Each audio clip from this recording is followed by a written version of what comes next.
Assalamualaikum warahmatullahi wabarakatuh, Bray. Bagaimana suasana di rumah atau di mana saja Anda berada, Bray? Dan setiap minggunya seperti biasa di channel Fatriani VJ akan hadir adalah kajian ilmu.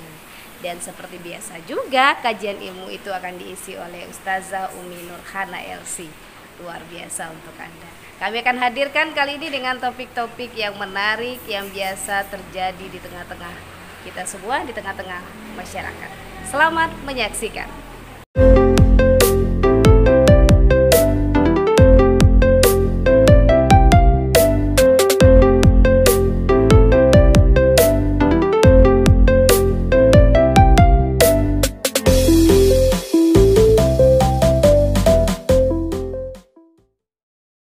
Bray, kembali lagi di channel Fatriani VJ dan kembali bersama saya Fatriani dan kajian ilmu bersama Ustazah Umi Nurhana. Assalamualaikum Umi. Waalaikumsalam warahmatullahi wabarakatuh. Baik, sehat Umi? Alhamdulillah sehat luar biasa. Sehat luar biasa. Ini seru nih ya. Kita hadir di setiap minggunya di channel Fatriani VJ. Dan alhamdulillah di channel Fatriani VJ itu setelah Umi masuk nih setiap minggu dengan topik-topik atau tema-tema yang kita bawakan itu kemajuannya luar biasa. Alhamdulillah. Iya, jadi penonton kami yang hampir 1000 lebih ya. Walaupun subscribe kita sekitar 3000 viewer, tapi yang nonton cuma 1000 lebih nggak apa-apa lah ya. Yang 1500 lagi entah kemana nggak apa-apa deh. Nanti kita kepengen deh dapat chemistry, dapat tontonan yang menarik, yang apik, yang tentunya memberikan kajian ilmu di tengah-tengah masyarakat. Nah inilah dia channel yang tepat untuk kita semua. Akemi, minggu ini, nah ini cukup menarik sekali. Baru-baru ini di berbagai tempat itu biasanya dilaksanakan yang namanya musabaqah tilawatil Quran, LPTQ dan berbagai macam tentang kajian ilmu tentang Al-Quran. Dan ini cukup menarik sekali.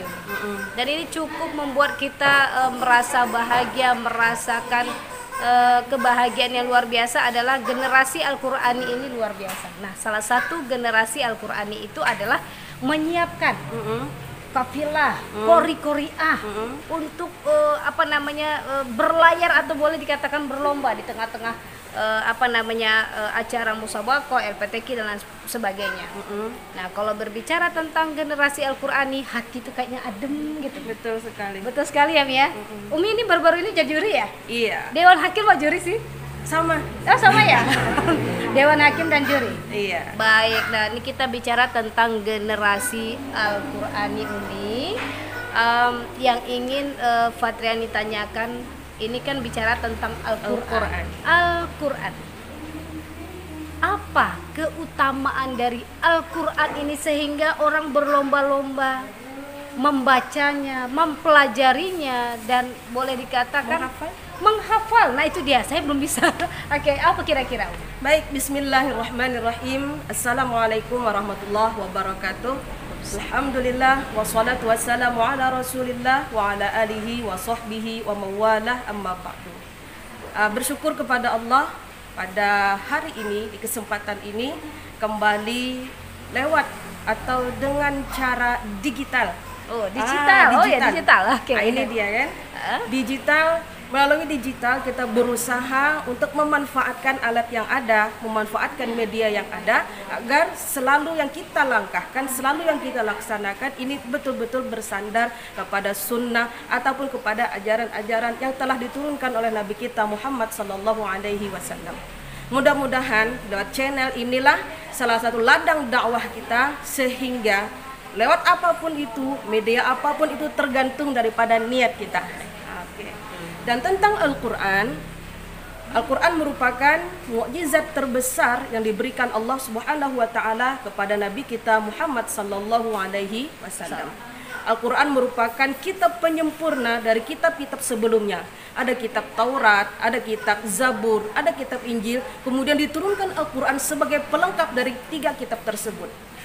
Kemudian Al-Quran subhanallah, ketika membacanya itu merupakan ibadah.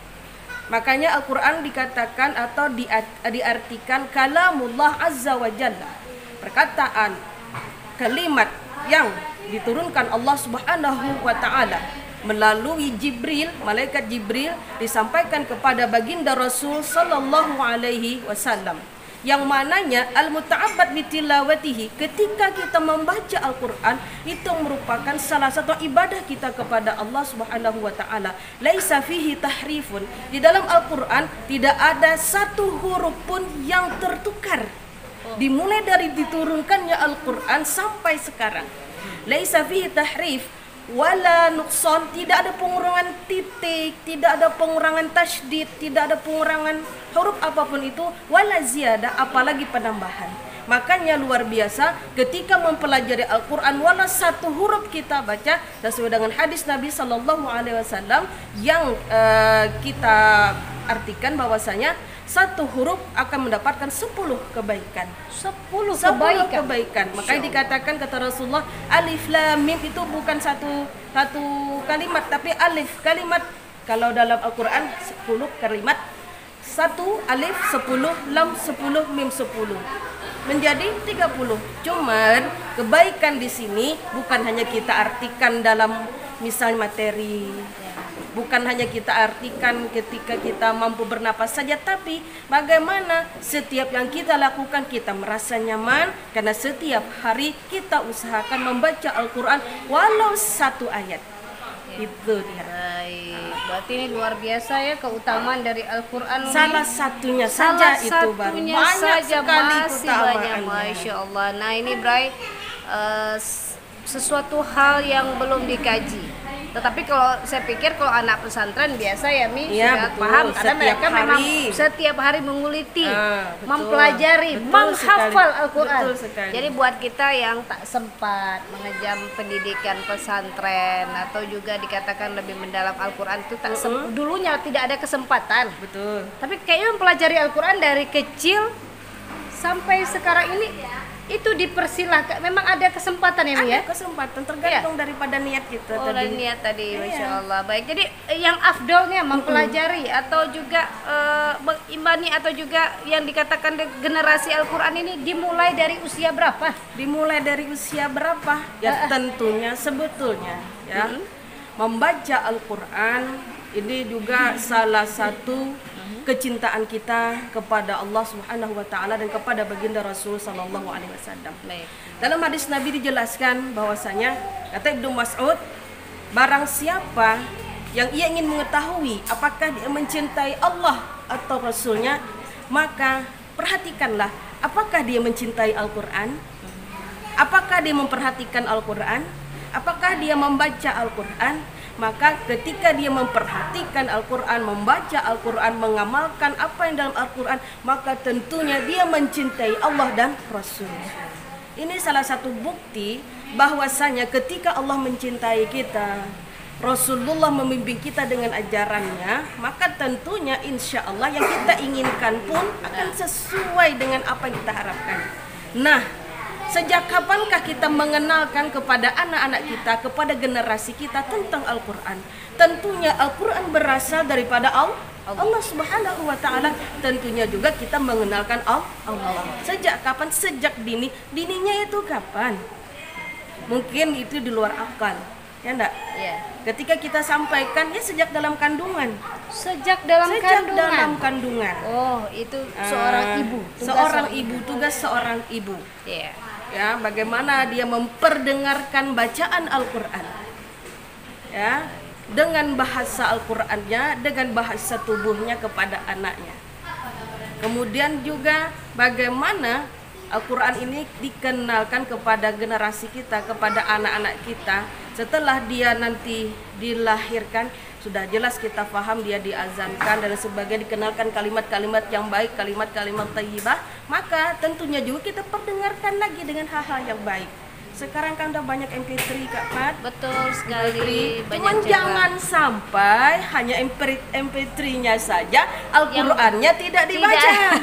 Ini sangat salah. Sekarang kan ada ini didengarkan MP3 karena memang teknologi kan, digital tadi. Betul sekali. Baik. Jadi kebanyakan seperti itu, diperdengarkan di perutnya ibunya tak pandai baca Al-Qur'an, ini sangat salah. Oh, jadi memang harus seluruhnya kita mempelajari Al-Qur'an. Makanya Kak Fat sungguh luar biasa keutamaan Al-Qur'an ini. Dalam salah satu hadis Nabi dijelaskan ketika orang pandai membaca Al-Quran, al-mahiru bil Quran ma'as safaratil kiramil bararah, dia akan bersama di akhirat nanti dengan orang-orang yang saleh. Masya Allah. Namun begitu pula dengan orang yang dia sudah ada niat belajar Al-Quran, akan tetapi dia terbata-bata ketika dia membacanya. Apakah itu berdosa? Dalam hadis tidak, dia tetap mendapatkan pahala. Niatnya tadi dia dapat pahala satu, yang kedua terbata-batanya tadi dia pun mendapatkan pahala tanpa mengurangi pahala orang yang pandai baca Al-Quran. Oh, berarti makanya sampai kapanpun silahkan belajar Al-Quran. Berarti tidak ada rugi. Tidak ruginya. Artinya orang yang belajar itu juga nilainya juga ibadah ya, Mia. Masya Allah, ini luar biasa, Bray. Buat kamu jangan malu kalau tidak bisa baca Al-Quran, tapi belajar Al-Quran ya, Mia. Betul sekali. Medianya banyak. Jadi ingat, kalau memakai teknologi digital atau MP3 dan lain sebagainya, jangan MP3-nya saja yang membaca, tapi kitanya juga gitu. Karena mulut kita yang mengeluarkan kalimat alif, berbeda. kalimat ain, kalimat ya. shin, Ya. itu mendapatkan pahala. Ya, Baik, mulut dapat pahala, telinga yang mendengar berpahala, mata sebagai saksi di hari kiamat nanti. Karena apa? Salah satu hadis Nabi lagi menyatakan, ini 3 loh kapat, baru 3 ya. Baru 3. Bahwasanya Al-Quran ya'ti yaumal qiyamah syafi'an li ashabihi. Al-Quran akan datang di hari kiamat nanti menjadi pembela bagi yang membacanya. Masya Allah, subhanallah, luar biasa. Jadi merinding nih. Umi ini rasanya apa ya, banyak sekali ya keistimewaan, dan saya melihat orang-orang yang hafizah ini tadi itu juga punya keutamaan juga. Luar biasa. Selain dimuliakan nanti di akhirat, di dunia saja mereka dimuliakan. Betul sekali. Bayangkan keutamaannya luar biasa. Bagi mereka juga yang membaca Al-Quran juga luar biasa. Tapi kajian ini akan terus ya. Kita kajian pertama, kedua, ketiga masih terus ya, Bray. Dan terakhir Umi, sebelum kita tutup tentang kajian ilmu kita tentang generasi Al-Qurani, kalau dikatakan tadi kalau memulai belajar Al-Quran ini semenjak masih dalam kandungan, itu juga penting, dan mempelajari juga penting.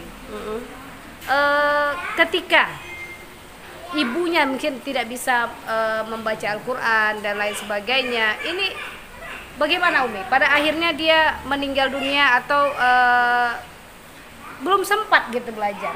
Kan sekarang kan zaman memang digital, tapi orang zaman dulu kan nggak ada digitalnya, Mi. Betul. Ini gimana nih? Tapi keinginannya kuat untuk belajar. Betul. Gimana nih? Hukumnya seperti apa sih pandangannya secara Islam, secara Al-Quran, hadis gitu? Baik, yang jelas menuntut ilmu itu adalah wajib bagi setiap kita semuanya, baik muslim laki-laki ataupun muslim perempuan. Mempelajari Al-Quran juga itu kewajiban bagi kita semuanya, setiap umat Islam. Karena dalam sholat kita wajib membaca Al-Quran, surah Al-Fatihah. Ya. Nah, Al-Fatihah itu kan salah satu daripada surah di dalam Al-Quran. Bagaimana bacaan Al-Fatihah kita akan diterima ketika penyebutan hurufnya aja salah.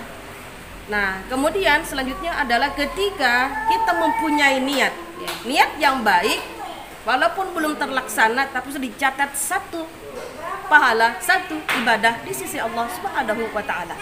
Berarti sudah dapatlah pahala beliau kan, walaupun belum berkesempatan. Nah, sedangkan setelah itu bagaimana? Masalah alam kubur, alam gaib, Allahu a'lam bis-shawab. Yang jelas kita sudah paham beliau punya niat, maka mudah-mudahan niat tersebut diterima oleh Allah Subhanahu wa Ta'ala.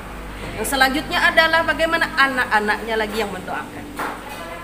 Berarti tidak terputus ya, Mi? Tidak terputus. Baik, dengan pertemuan kita Umi mungkin bisa sampaikan tausiah mengenai Al-Quran atau generasi Al-Qurani, kami persilakan. Bismillahirrahmanirrahim. Kata Rasul sallallahu alaihi wasallam, taraktu fikum amraini lan tadillu in tamassaktum bihima. Kitab Allah wa sunnati Rasul sallallahu alaihi wasallam. Kata Rasul sallallahu alaihi wasallam, aku tinggalkan kepada umatku 2 perkara, yang mana 2 ini tidak akan menyesatkan mereka ketika dia berpegang teguh kepada hal tersebut. Yang pertama adalah kitabullah, kitabnya Allah, yaitu Al-Quran, wa sunnatu Rasul sallallahu alaihi wasallam, yaitu ajaran baginda Nabi Muhammad sallallahu alaihi wasallam. Sebagai orang tua, sebagai umat Nabi Muhammad sallallahu alaihi wasallam, sebagai hamba Allah Subhanahu wa taala, ketika kita menginginkan senantiasa berada di jalan Allah, maka kenalilah Al-Qur'an. Ketika kita mengenal Al-Qur'an, maka kita akan faham apa sih yang menjadi tujuan hidup kita. Karena salah satu daripada nama Al-Qur'an adalah hudan, yaitu petunjuk. Petunjuk bagi al-muttaqin, orang-orang yang bertakwa. Mudah-mudahan perlahan-lahan ketika kita mulai mengenal Al-Qur'an, mempelajari Al-Qur'an satu demi satu, walaupun dimulai dari Iqra, A, Ba, Ta sampai huruf Ya, kemudian panjang pendeknya kita pelajari, tapi niat kita tulus lillahi ta'ala, insya Allah akan mempermudah kita mengenal Allah Subhanahu wa ta'ala dengan kalam-kalamnya, yaitu Al-Quran. Ihdinas siratal mustaqim, ya Allah tunjukilah kami ke jalan yang lurus, jalan yang engkau beri nikmat orang-orang yang baik, orang-orang yang saleh, bukan jalan orang yang engkau murkai. Na'udzubillahi min dzalik. Demikian yang bisa kami sampaikan, semoga bermanfaat. Wabillahi taufiq wal hidayah. Assalamualaikum warahmatullahi wabarakatuh.